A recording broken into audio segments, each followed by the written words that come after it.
ಇದು ಮುಗೀತನ್ನಂಗಿಲ್ಲ. ಒಂದೀಟ್ ಸುಮ್ಮನೆ ಕೂತಿರ್ತೀರ, ಅಲ್ಲಂ ಪ್ರಭು ಬೆಡ್ದೂರವ್ರಿಗೆ ಯಾರು ಫೋನ್ ಮಾಡೋದು, ಮತ್ತೊಂದು ಯಾವ್ದಾರ ಹಚ್ಕೊಡೋದು ಹೊರಟ ನಮ್ಮ ಅವು ಕೂತ್ಕೊಂಡು ಅವ್ರಿಗೆ ಬೈಯೋದು.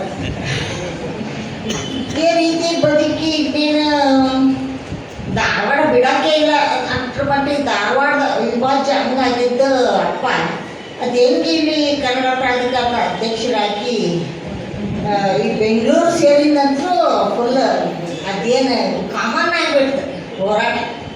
ಅದು ಎಷ್ಟರ ಮಟ್ಟಿಗೆ ಆಯಿತು ಅಂದರೆ ಯಾವಾಗಾರ ಒಮ್ಮೆ ನಾವು ಅಪ್ಪ ಇನ್ನೂ ಮನೆಗೆ ಬಂದಿಲ್ಲಲ್ಲ ಅಂತ ನಮ್ಮ ಊಗಂದ್ರೆ ಯಾರೆಲ್ಲ ಪೊಲೀಸ್ ಸ್ಟೇಷನ್ ತಗ ಕೂತಿರ್ತಾನೆ ಬಿಡ, ಆಮೇಲೆ ಬಿಡ್ತಾರೆ ಬಿಡ ಬರ್ತಾನ ಅನ್ನೋಷ್ಟ್ರ ಮಟ್ಟಿಗೆ ನಮ್ಮವ್ವ ಅಂದ್ರೆ ಅಪ್ಪನ ಅಕ್ಕನ ಮಗಳು ಹಿಂಗೆ ಬಂದಿದ್ದ ಇಟ್ಟು ರೀ ಅನ್ನೋದ ಮನೆಯಾಗೆಲ್ಲ ಹಚ್ಚಿ ತೊಳೆಯೋದ.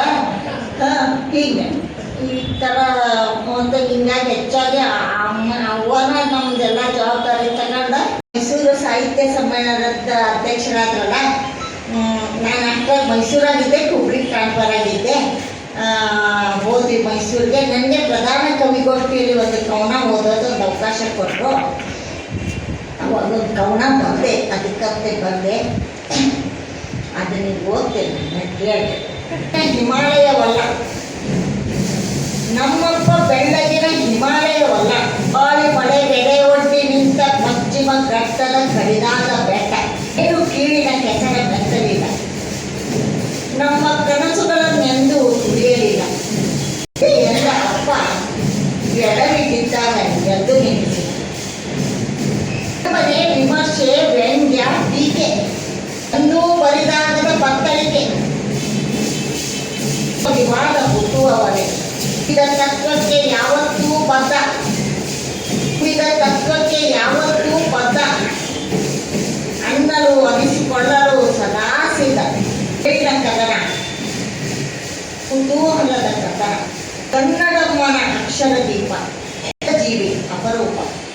ಕನ್ನಡಮ್ಮನ ಅಕ್ಷರ ದೀಪ, ಸರಳ ಜೀವಿ ಅಪರೂಪ. ಮಿತ್ರ, ನಾಡಿನ ಶತ್ರು, ಮೂರು ಮಂದಿ ಹೆಸರಷ್ಟೇ ಹೇಳ್ಬೋದು ನಾವು. ಫ್ರೆಂಡ್ಲಿ ಇರ್ತಿತ್ತು. ಮಿತ್ರ, ನಾಡಿನ ಶತ್ರು, ಎಟ್ಟು ಹೊಡೆದವ ಮುಂದೊಮ್ಮೆ ಆಪ್ತ, ಎಟ್ಟು ಹೊಡೆದವ ಯಾವತ್ತು ಮುಂದೊಮ್ಮೆ ಆಪ್ತ, ಎಟ್ಟು ಹೊಡೆದವ ಮುಂದೊಮ್ಮೆ ಆಪ್ತ, ಮತ್ತು ಯಾವತ್ತು ನಿರ್ಲಿಪ್ತ. ಇಲ್ಲದ ಜೀವ ಗಳಿಗೆ ಜೀವನ, ಆಗಿನ ನೆರಳಿನ ದೊಡ್ಡ ಆಲದ ಮರ, ನೆತ್ತಿಗೆ ಯಾವತ್ತೂ ಆಸನ. ಮರದ ನೆರಳು ನಮ್ಗಿದ್ದಂಗಾಗಿ 4 ವರ್ಷಕ್ಕೆ ಮೇಲಾಯಿತು. ಮರಣ ದ್ರೋಮನ್ನೋ ಗೊತ್ತಿರೋರು ತಿಳಿದೋರ ಎಲ್ಲ ನಾವು.